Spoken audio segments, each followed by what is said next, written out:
Welcome to the Salish Sea Fellowship June 7th service. Our speaker is Joseph Bednarik. His sermon title is A equals C, the Transitive Power of Wisdom Statements. We hope you enjoy this recording of our service, and we hope to see you in person some Sunday afternoon. Thanks for listening.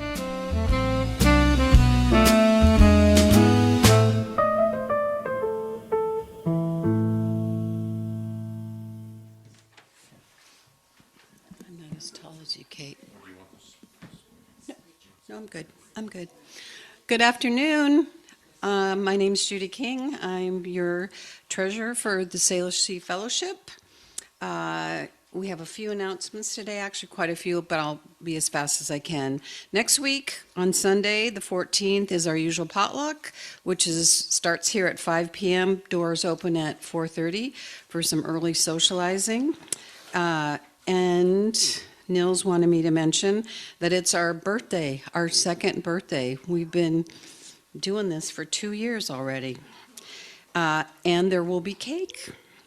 Second, we'll follow our potluck dinner with a State of the Fellowship conversation about what your board has been up to and our future as a community. Please plan on joining your fellowship for this happy celebration and check in. Our next service is 2 weeks from today, June 21st, and we will welcome back Doug Beneke. And Doug will present a talk with music on faith, hope, and charity.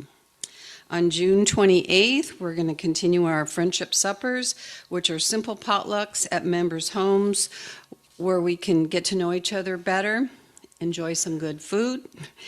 Kate Madson is hosting in Port Ludlow, and Ron and I are hosting in Port Townsend.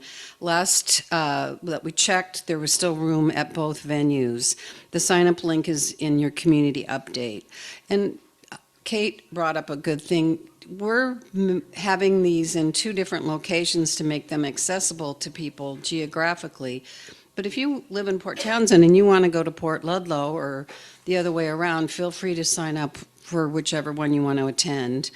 Our breakfast club is hosted by Karen and Sarah, continues every Wednesday at 9:30, and the Bayview has reopened, where you can watch the seals and the otters swim as you enjoy your pancakes. Everyone is welcome. We're also pleased to note that Mary Grace Swift, right there, of Port Townsend, has become a member of our fellowship. Welcome, Mary Grace. We're happy to have you. Jen and Lynn Taylor, who some of you know from QUF, asked that we make those in our community be aware that they're having their 65th wedding anniversary party coming up this Saturday. I guess you mean this coming Saturday. Details are at the welcome table and back if you didn't already get the word. Lastly, don't forget about the coffee, the jar on the coffee table, which helps support CUMC's community outreach work. And Ann Virtue has the last announcement. Ann? Thank you.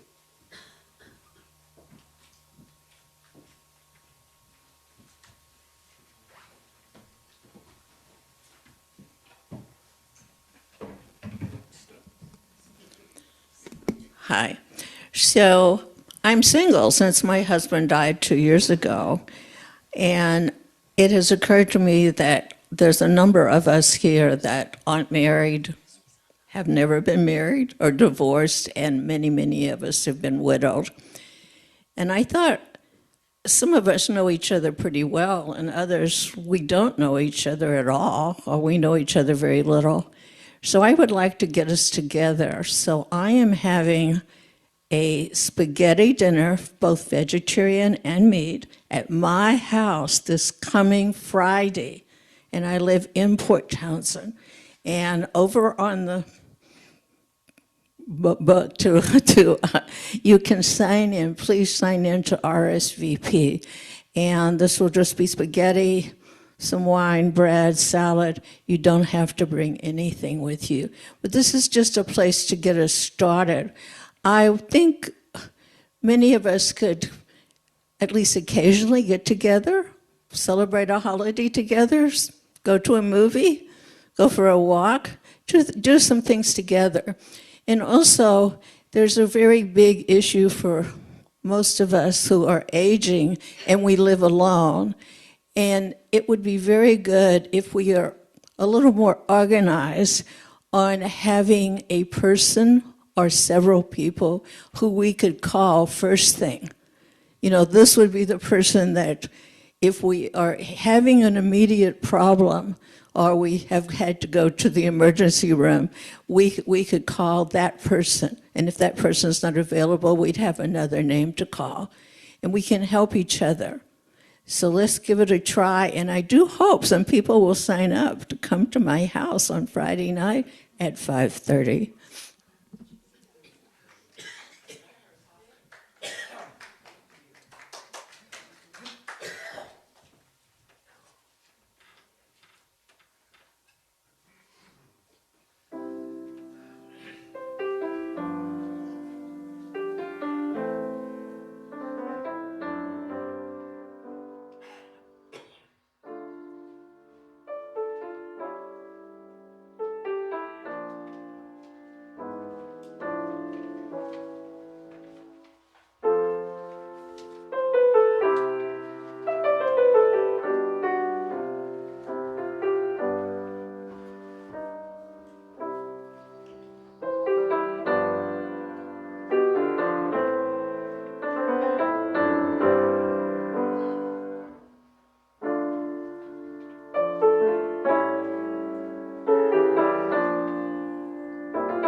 Thank you very much, Ikue.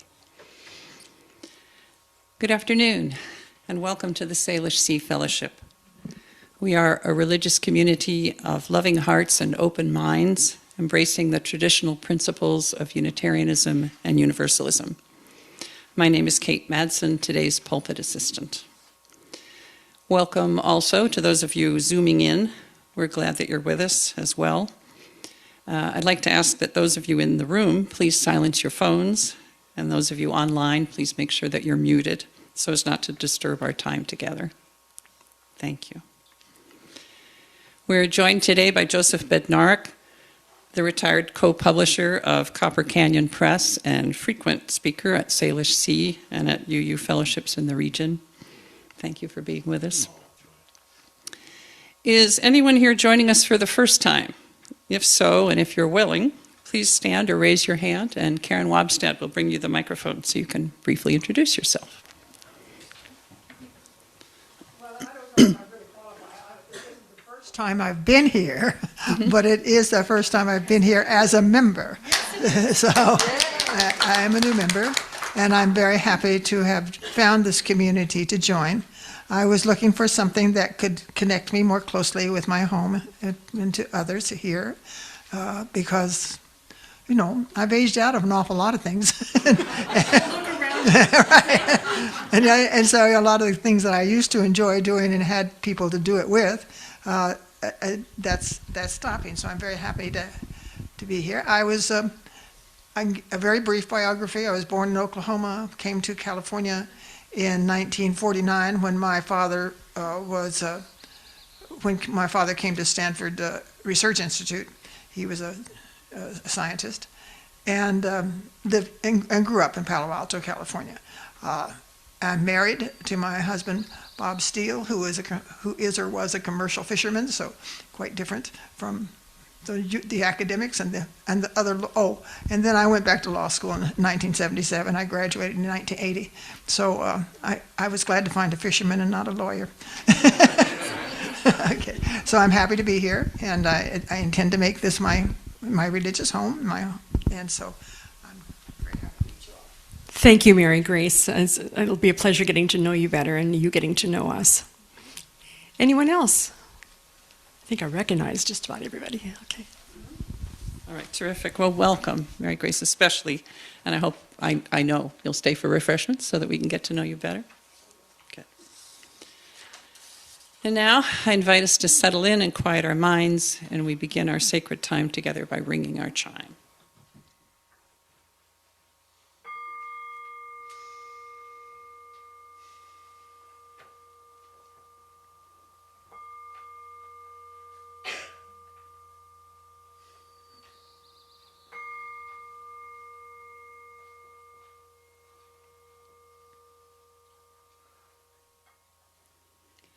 Ask Karen to light our chalice as I read these words. May this flame find all of us young. May this flame find all of us playful. May this flame find all of us curious. Welcome to our adventure. Please join together in our opening hymn, Filled with Loving Kindness. The words are on the back page of your order of service.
We know the sustaining power of mutual support and make time to share our joys and sorrows with one another.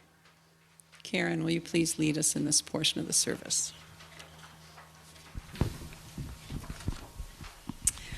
As I usually do, I'm standing here next to the flame, which reminds us that there is warmth and shelter and safety among us here, but we're aware of the rest of the world where we cannot be certain, nor can they be certain of having such comfort as we have.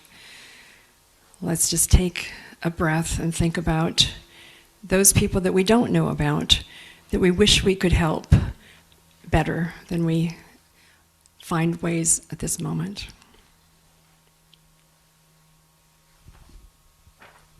And then let's talk about you. What's going on with you? Okay. Oh, you first. Okay. You probably noticed Joellen wasn't here when you came in. She's had a scare.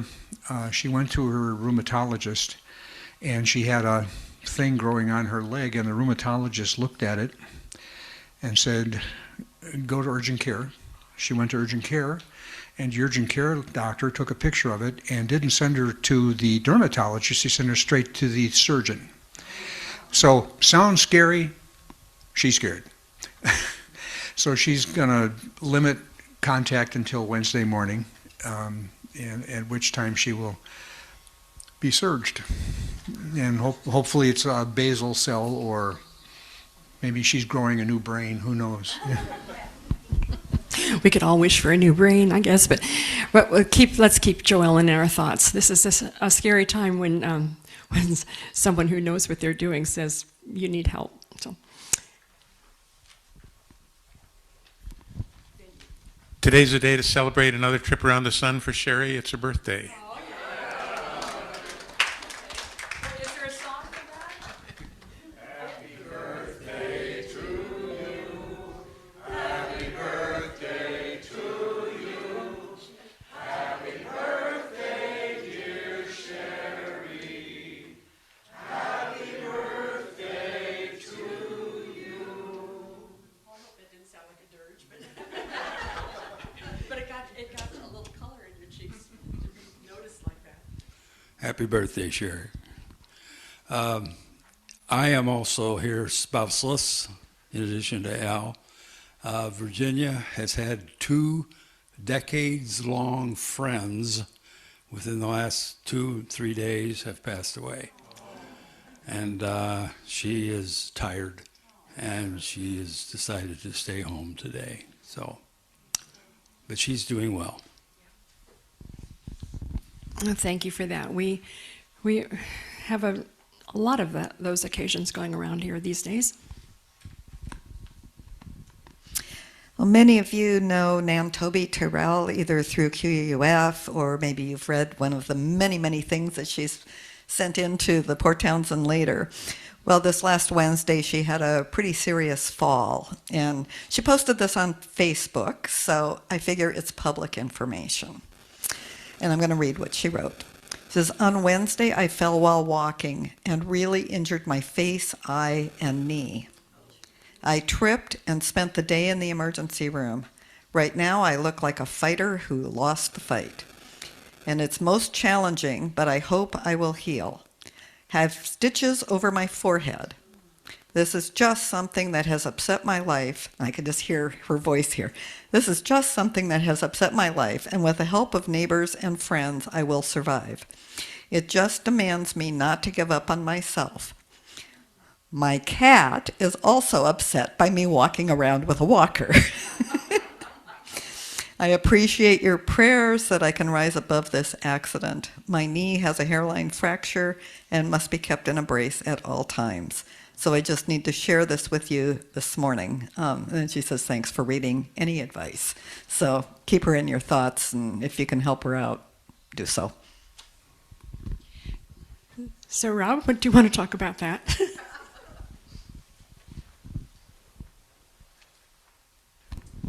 Well, she did come to our door, but no, that wasn't what I was going to talk about. She was bleeding all over the place, and Yeah. when Rob opened the door. Anyway, some of you may have heard earlier on KPTZ song today. It went, there once was a man who loved a woman. She was the one he killed the dragon for. Okay. Nobody ever loved as much as she, but he loved her more. Well, I've had a cold all day. Or all week I've had a cold, but this is 56 years for Karen and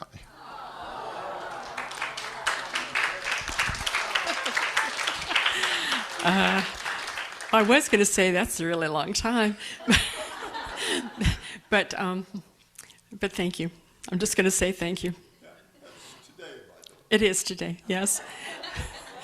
And yeah, Nan Toby, Rob actually, and our brother-in-law cleaned her up, and Rob took her to the ER, and I showed up a little later after the Wednesday breakfast was over, and spent the day with her, and yep, it was traumatic. It still is, but she really is healing well.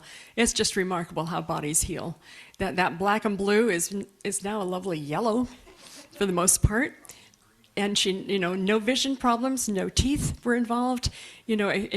As I keep telling her, fruitlessly, it could have been worse.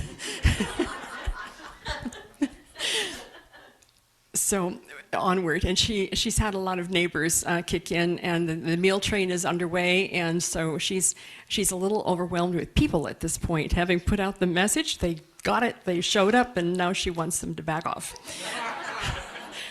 And so she wants to be normal again. Yeah. So we've got some people lined up. I've got a little team organized. I like to do that. So she's going to be fine. Yes. He's just waving aimlessly. Nothing. Okay.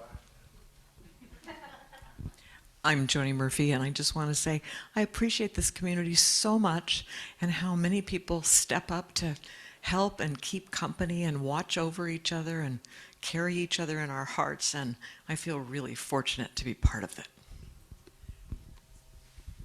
You contribute all the time, don't you, Joni? Okay, well, I need to cut this a little bit short because Joseph always has lots of good things to say.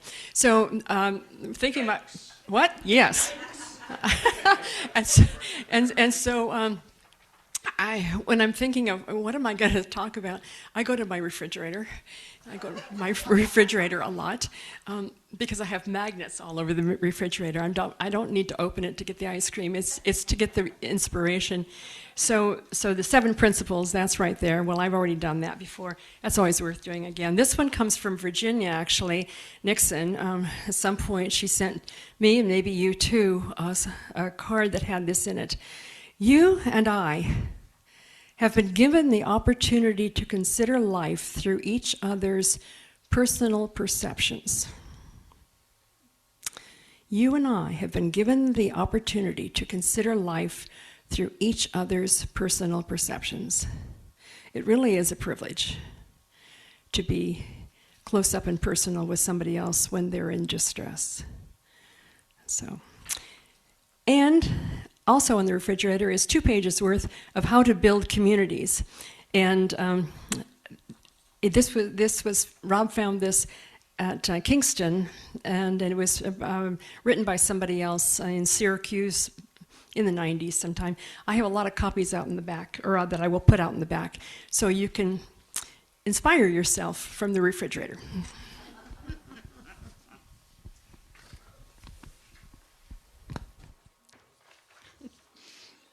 Thank you, Karen. We recognize that not everyone chooses or is able to express their pain or their celebration. Let us create space in our hearts for each other's troubles and delights, whether spoken or unspoken. May I introduce our speaker for the offertory, or are you? Yes? Yes, no, so I just want to, we just hadn't clarified this, but this month our generosity is going to be focused on Gathering Place, and so I would like to invite Linda Ferris forward to tell us briefly about their work. Linda.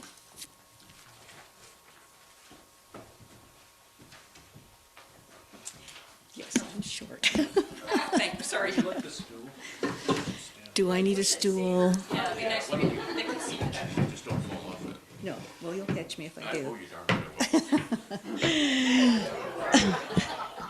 Well, hello, and I'm really happy to find out where you are. I know that I've spoken, and maybe some of you have seen me in town at QUF, and I knew that there was a split, but I had no idea where the other half went until Barbara McCon called me the other day and said she'd like me to speak out here, which was just wonderful. And our connection is that Bob, her husband, participated in a board that I worked on early on for people with developmental disabilities in East, it was called East Jefferson. I don't even know now, it's so long ago. But it was for activities on Wednesday night at the rec center in town. And so all the people with disabilities came and did games or played in the gym, at the old gym. And that's how I kind of got introduced to what was going on here in Port Townsend. We were blessed with a very severely disabled daughter in 1973. And when you have someone you don't expect to come to you, you have to wonder, what do we do now? And we did the best we could. We lived in Seattle. There wasn't much going on at that point for people with disabilities. In fact, it was the year that the public school law went into effect. And that meant that people with disabilities could be included in the public school system, which was a huge bonus because otherwise they were going to whatever the institution was down in Rainier, Washington. And we knew we could never let this precious little girl go down to that institution. I hope I don't cry. It was a long time ago, 50-some years. But we did everything we could to keep her going, to get her going. And all through the session of her elementary school and her high school, they were just learning what to do with people with disabilities. So we adventured up to Port Townsend because there was a teacher up there called Jim Westall, and he had very high recommendation for what he could do for people with disabilities. And so we moved up here, rented a space, and then we never left because people were so nice to us here. And probably some of you saw her or would have seen her. It's been 6 years ago or so that she was gone, but on the back of our calendar there's a really beautiful painting of her done by Jessie Watson. And she was the inspiration for Gathering Place. And our mission is to include people with disabilities in the community and reduce the fear that people have for people with disabilities if they aren't familiar with them. And it was very noticeable when she was young. We would try to take her to the store and people would just stare at us if we would go around. I kept saying, that's okay. You know, we're just here to try to get you familiar with this little red-headed girl which only could wave to you at that point. She didn't speak till she was 4. Enough of that. Anyway, we came to Port Townsend, and when she finished the school here in 1994, we said, what do we do now? Because then it's like she's an infant back home. I'm not really with infant skills, but she did have some skills, but she's back home with her family. And so I said, okay, let's just try to do a little bit of arts and crafts and get some people together. And we did. We had 4 people who were interested in coming to be the first class of Gathering Place, and we were at the rec center for a while. And then we had to move from there. We ended up going down to the Point Hudson. There was a 2-story duplex down there, and the port was very generous to allow us to not even rent that place. We could just start our classes there because we had no money. So we were there for 19 years, and at that point, there was a new executive director who came to the port, and we didn't qualify for his vision of having it totally marine related. So we then moved out to the Jefferson County Fairgrounds, and we've been there for a little over 2 years in the art building. We're just jammed in there because all our supplies are out in the storage, and we're just keeping our fingers crossed that one of these days soon we're going to have a celebration. And our new building is under construction right now up at the business park. It's by the duck pond. If you all know where the duck pond is, you go to Goodwill and then you kind of turn down. And we've worked on grants and fundraising for 5 years, and we finally have I'd say 3/4 of the amount of money that we need. So we've got ahead and started building, and we've been in it for 4 weeks. They're pouring concrete next Thursday, and we are all so excited that we're going to have our home of our own. And it really means a lot when people in the community support us and recommend different places where we can go speak. That's how we survive. We do have some grants and donations, but we sell our Gathering Place dog biscuits, which we make, which is like a job training program. And there are some back there in the box, so please take some. I think our flavors are salmon, peanut butter and applesauce, and cheese and bacon. So if you have a dog, please take some of each and see what they like. But they're organic, they're nutrition like we can eat them, but don't tell the health department. Hope no one is here from there. But they're really wonderful dog biscuits, and we ship them all over the United States. And people come to the market, farmers market every Saturday, and buy their big 2-pound bags or whatever they want. And so in addition to dog biscuits, we do cooking classes, and we have art classes, and we have music and movement, and we teach sign language. So we have a pretty good array of different kinds of activities. Right now we have about 21 people coming to our program, which is huge because after COVID we had 5 left, I think. Some left, some died, some didn't want to come anymore because they thought COVID started at Gathering Place. But now we've had 3 new people in the last 2 weeks, I think. But it's families who are bringing their adult children to town. And what do they do with them? There's really not a lot until you get into the system, and sometimes that takes quite a while where they can get community engagement and things like that. But they can come to Gathering Place anytime, and we love them. So I just want to make sure, if you've seen our calendar, and this year our calendar has all of our participants' artwork in here, and our art teachers are really teaching so much how to actually do a painting as in an artist. And so I'm just showing you how wonderful and how proud we are of these people.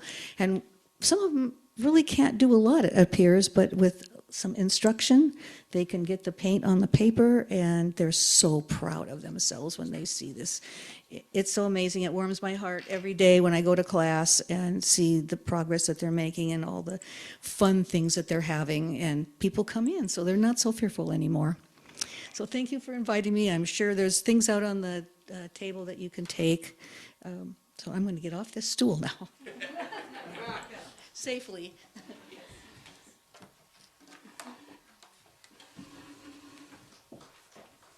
Thank you very much, Linda.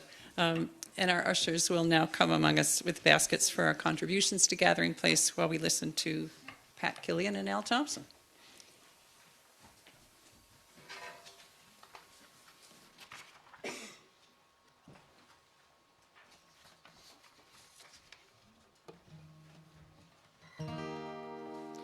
I'll begin tomorrow, I'll be on my way. Thy light, thy will be done. Bid farewell to sorrow, I will sing and pray. When all thy names are one. For those who long for the days gone by, thy light, thy will be done. And for those who stare at the starry sky, when all thy names are one. When all thy names are one, O Lord, when all thy names are one. Bid farewell to sorrow, I will sing and pray. When all thy names are one. The whole world round, they shall praise thy name. Thy light, thy will be done. In 1,000 tongues though they sound the same, when all thy names are one. We all live in one building, though some preach of doom. Thy light, thy will be done. Why must all thy children dwell in separate rooms, when all thy names are one? When all thy names are one, O Lord, when all thy names are one, why must all thy children dwell in separate rooms, when all thy names are one? We all drink the same water from the same deep well. Thy light, thy will be done. Why must one soul's heaven be another's hell, when all thy names are one? When all thy names are one, O Lord, when all thy names are one, why must one soul's heaven be another's hell, when all thy names are one?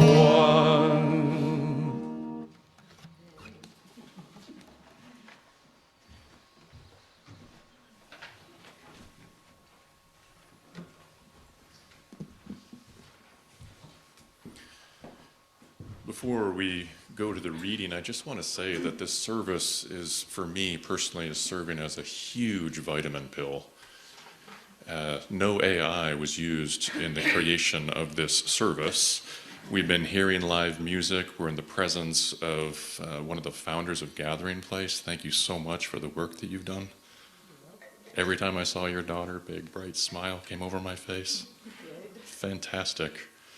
So I just want to say that this room, this sanctuary, what we're experiencing right now in real time in 3 dimensions, this is church. This is what we do. And I would really highly recommend that you take, rather than recycle your order of service, actually take it home and put it on the fridge.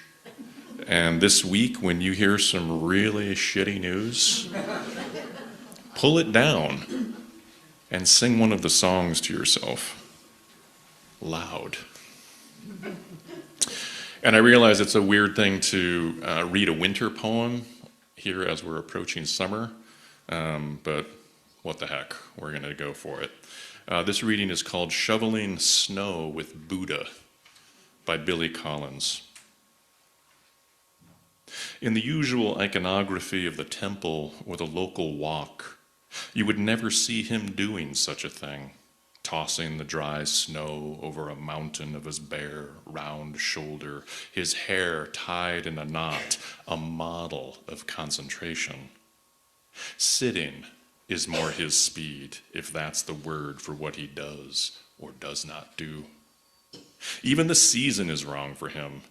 In all his manifestations, is it not warm or slightly humid? Is this not implied by his serene expression, that smile so wide it wraps itself around the waist of the universe? But here we are, working our way down the driveway, one shovelful at a time.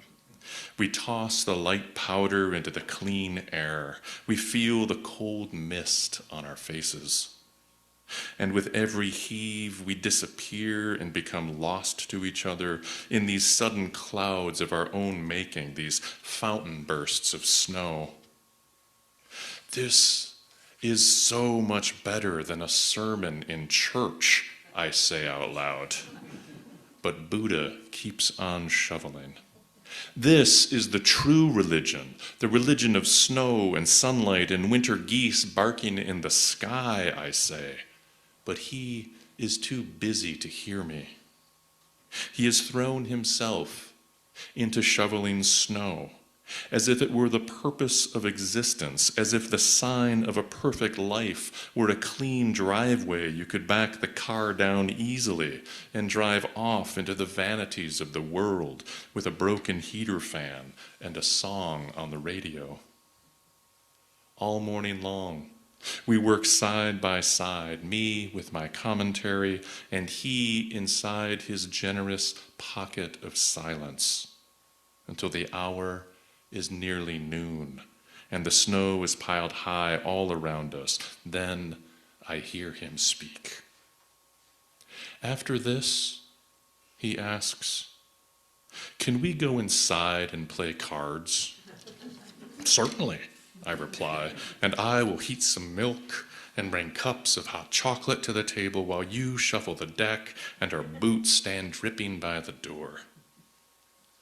"Ah," says the Buddha, lifting his eyes and leaning for a moment on his shovel before he drives the thin blade again deep into the glittering white snow. And our special music this afternoon is "In the Shelter" by Kim and Reggie Harris, performed by Pat Killian.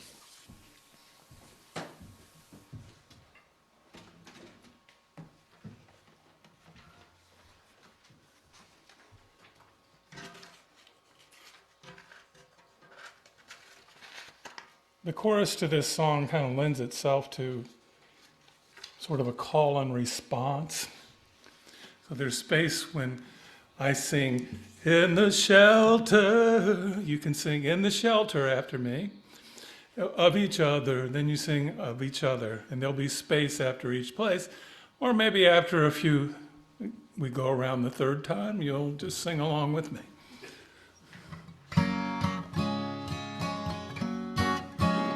In the shelter of each other, in the shelter of our lives, we are open, we are dreaming, we are hopeful, and we are wise. Many times the weight of the world crashes in. We feel angry and afraid. We start to lose our sense of hope, our sense of direction. All our knowledge we have learned will not bring much in return if we truly cannot learn to live as one. In the shelter of each other, in the shelter of our lives, we are open, we are dreaming, we are hopeful, and we are wise. Many times the pain of the world crashes in. We feel broken and betrayed. We start to lose our sense of joy, our sense of connection. And though our history remains, it's our actions we must change. If we hope to heal our planet, we must act. In the shelter of each other, in the shelter of our lives, we are open, We are dreaming, we are hopeful, and we are wise. We are open, we are dreaming, we are hopeful, and we are wise. We are wise.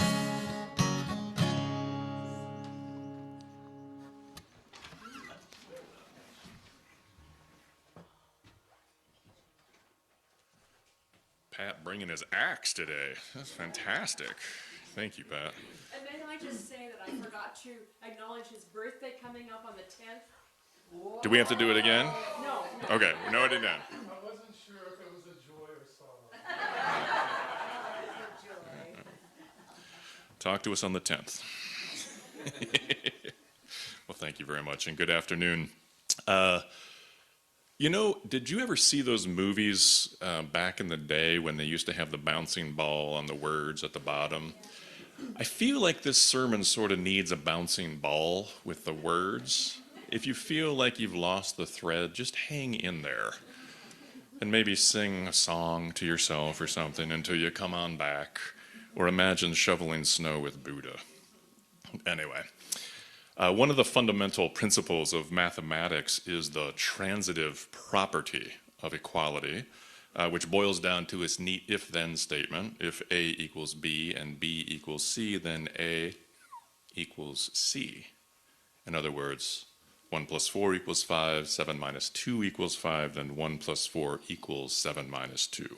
And as soon as the math teacher introduces this concept, their next breath is usually something like this. Now, one must be cautious when attempting to develop arguments using the transitive property in non-math settings. One cannot say that the Mariners defeated the Red Sox. The Red Sox defeated the Yankees, therefore the Mariners will defeat the Yankees. And while all good, righteous, and upstanding people always want the Mariners to beat the Yankees, the fact is that the material world and the 10,000 variables of real life render any equal sign meaningless, and thus sports gambling. Now, the transitive property of equality, it loses its shine if you say A, sort of kind of equals B, and B sort of kind of equals C. So A sort of kind of equals C. That word sort of kind of, it is not in the mathematics dictionary. I actually checked. Neither are the terms thereabouts or metaphorically. And that is not to diss on words, thereabouts and metaphorically. They each and all have their place, especially that potent shapeshifter word metaphorically, where the use of a metaphor can literally turn time into money, and Jesus can transform listeners into the salt of the earth. Now, people pondering metaphors is part of the reason why mathematicians love mathematics. There's an exacting realm in the universe where there can be answers, where the universal language of math is understood, and certain answers are indisputably true. Though I am reminded of that great New Yorker cartoon where two mathematicians, or maybe quantum, maybe physicists, maybe? Did you catch that quantum joke? They're standing before a blackboard. There's numbers and signs and Greek letters everywhere, and at the heart of this formula, this complicated formula, are 4 words. Then a miracle occurs. And the caption is precious. The caption reads, "I think you should be more explicit here in step 2. And with the words explicit and miracle in mind, let us recall what Galileo said, quote, "Mathematics is the language with which God has written the universe." Galileo, that revolutionary thinker who had the audacity to promote the Copernican theory that the sun, not the earth, was the center of the solar system. The scientific and mathematical evidence pointed in a direction different than the official interpretation of the Holy Scripture. And thus Galileo faced the threat of torture, a trial for heresy, was forced to publicly recant a theory he knew in his heart and in his brain to be accurate, and spent the rest of his life under house arrest. And there it is, that age-old stew of religion and science, mathematics and political power, holy scripture and elegant formulas. And speaking of religion, once upon a time, I found this book that had been abandoned. I found it in a thrift store. It was about religion, and it used a math term in its title in a very interesting way. The title was called Jesus and Buddha, and the subtitle with the math term, The Parallel Sayings. Jesus and Buddha, the parallel sayings. Now, what this book does is absolutely brilliant. It presents short sayings from these two great teachers and prints them facing each other so a reader can witness for themselves the resonance of their teachings. Now, the book was organized by various topics such as compassion, wisdom, temptation, salvation. And so I opened to the very first instance of the parallel text. And Jesus said, "Do unto others as you would have them do unto you," commonly called the Golden Rule. And Buddha, on the facing page, called back, "Consider others as yourself." Now, what do we sense here? Is there an equal sign, or is it the realm of sorta, kinda in these wisdom statements? There's an equal sign of reciprocity and commonality, both within the statements and between the statements. Do unto others as you would have them do unto you. Now, I love the sense of radiating reciprocity between people, how the Golden Rule has an equal sign embedded right within it, and how the Golden Rule is actually rooted in a verb. The Golden Rule is all action. Do. Consider others as yourself, the Buddha from the Dhammapada. Here is commonality within the relationship of community, a word, interestingly, common, unity, which certainly echoes the transitive property of equality.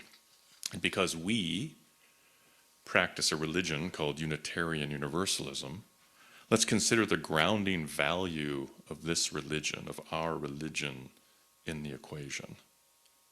The inherent worth and dignity of every person. And what I love about this principle, it does not say all people, because all people kind of become a big schmear, right? It's every person. In that principle, you are called to see every person. Because you and I are within the every of the phrase every person. When we see the Buddha's wisdom of consider others as yourself, we are gifted. We are gifted reciprocity of our own worth and dignity when we do in the world. And so just when I was getting comfortable with this one book, I found another book that used the same math term. This one was called Jesus and Lao Tzu, the Parallel Sayings. This is interesting, I thought. I brought the book into my life, shelved the book right next to the other book, figuring that Jesus and Buddha and Lao Tzu could talk to each other. They could talk about parallel lines and equal signs and love and compassion and virtue. And to be fair, to be equal, I paralleled the parallels. And I opened the Jesus Lao Tzu book to their first instance in their related texts, and I was gifted this section entitled Simplicity. Lao Tzu. By doing nothing, everything is done. Jesus calls back. Look at the birds of the air. They neither sow nor reap nor gather into barns, and yet your heavenly Father feeds them. Now, I've always been a little puzzled by that Jesus bird quote. So, expanding out from that single line, I found this passage in a book entitled The Essential Jesus. Look at the birds above your head. They neither plant nor reap, they neither store nor hoard, yet day by day God gives them food. Look at the flowers beneath your feet. They neither card nor spin, they neither sew nor weave, yet King Solomon shone less brightly than they. So why worry about your life, what you will get to eat, what you will have to wear? As a modern human, I am very suspect of the proposed sorta kinda equal sign between my human requirement for two of life's basic needs, food and clothing, and the examples of the lives of birds and flowers. Now, scientists have shown that birds actually work very hard. They work very hard all day long, looking for food, building nests, raising young, protecting their families. Now, that said, let's recognize and respect the metaphorical equal sign that we are of the earth, and God, in her wisdom and compassion, will provide for us as she provides for all creatures. Now, that we are all advised to trust in the divine, that our life's basic needs will be met, with the implication that those physical needs should be secondary to our spiritual needs.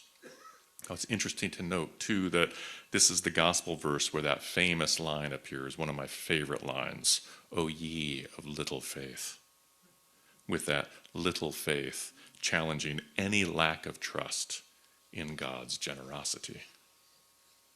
And we have all heard the stories of people who have taken this statement literally, who threw open their arms, threw open their heart, and placed their loving trust in God's generosity. They sought to practice a great faith, perhaps even an infinite faith, to experience directly the abundant miracles of the divine. Now, in the modern era, I think one of the great examples is a woman called the Peace Pilgrim, who in the 1950s, at the age of 45, had a profound religious experience and began walking. To quote, "Remain a wanderer until mankind has learned the way of peace, walking until given shelter, and fasting until given food." Now, the Peace Pilgrim's only possessions on earth were those clothes on her back and the few items that she carried in the pockets of her blue tunic and her tunic read, "Peace Pilgrim." She had no organizational backing. She carried no money. She would not even ask for food or shelter. Now, the Peace Pilgrim walked for nearly 3 decades and covered over 25,000 miles. And while this feat could be seen as Exhibit A in support of Jesus' teaching, it also has a tinge of great sadness in that the Peace Pilgrim remained a wanderer for the rest of her life. The world never did learn, to her satisfaction, the way of peace.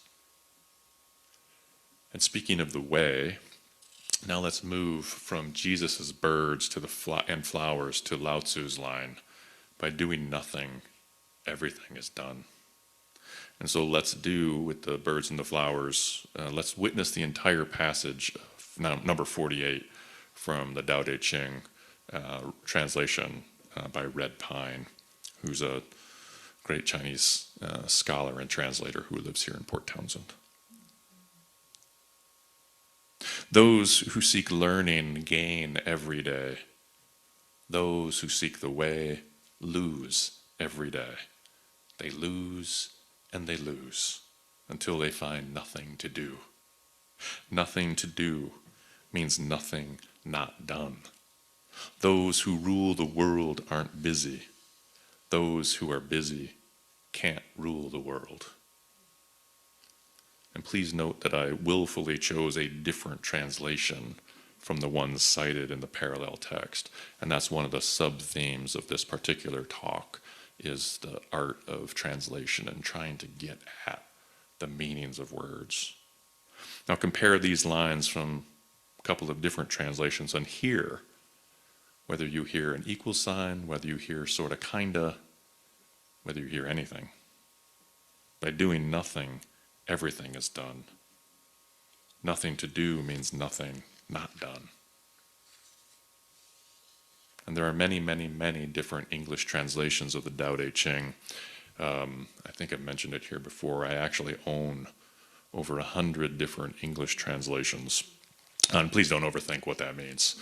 And so I cross-referenced many of my other translations and renditions of this line, and I'm going to offer you 3 others just to hear the resonance, just to hear what people are bringing into English from presumably the same Chinese characters. Stephen Mitchell. Less and less do you need to force things until finally you arrive at non-action. Sam Hamill. Without being or doing, grasp the world accordingly, never meddling. Thomas Cleary. Taking the world is always done by not making anything of it. Again, presumably these translators were reading the same texts, and certainly there is a sort of kind of feel between them. All this to say, the mathematicians within earshot, they are absolutely getting a rash right now. And then this flash of transitive insight hit. If I could discover a place where Jesus parallels Buddha and Jesus parallels Lao Tzu, then Jesus and Buddha and Lao Tzu could all parallel each other. So I opened my 2 books, and I discovered that there was a chapter on materialism that was included in both books, and not only that, there were several common Jesus sayings in each. So here I give to you the parallel of the parallel. Jesus. Store up for yourselves treasure in heaven, where neither moth nor rust consumes, and where thieves do not break in and steal. Buddha. Let the wise person do righteousness, a treasure that others cannot share, which no thief can steal, a treasure which does not pass away. Lao Tzu. I have 3 treasures. Guard them. Keep them safe. The first is love. The second is moderation. The third is daring not to be ahead of others. I love that line, daring not to be ahead of others. Now the parallel of the parallel is that idea of treasure, of things we deeply value, and not worldly treasure like gold or stock options, but inner treasure, human treasure, righteousness, love, moderation, humility.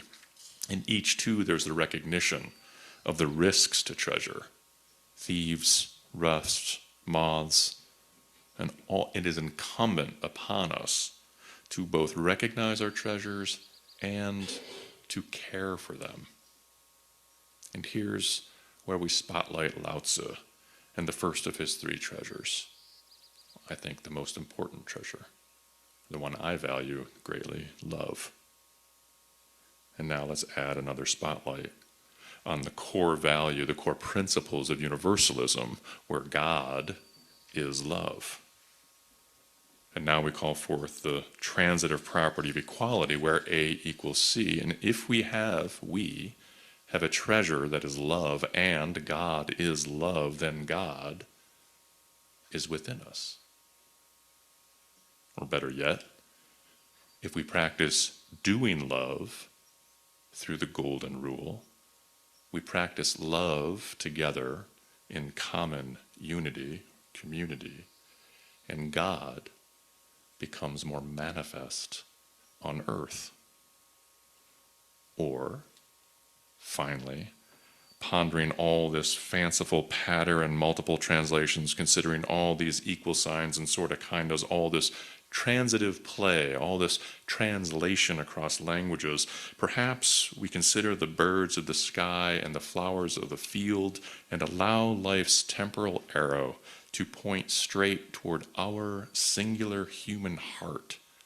And we say aloud, like those mathematicians in the New Yorker cartoon, then a miracle occurs. Amen. Is that ball bouncing? We now have a wonderful opportunity for a closing hymn. There is more love somewhere. The lyrics are in the order of service.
Before we conclude, I offer as benediction these few lines snitched from a poem by Wendell Berry. Laugh. Laughter is immeasurable. Be joyful, though you have considered all the facts. Please join me in our closing words. We extinguish this flame, but not the loving joy of being freely together. We carry that joy until we meet again.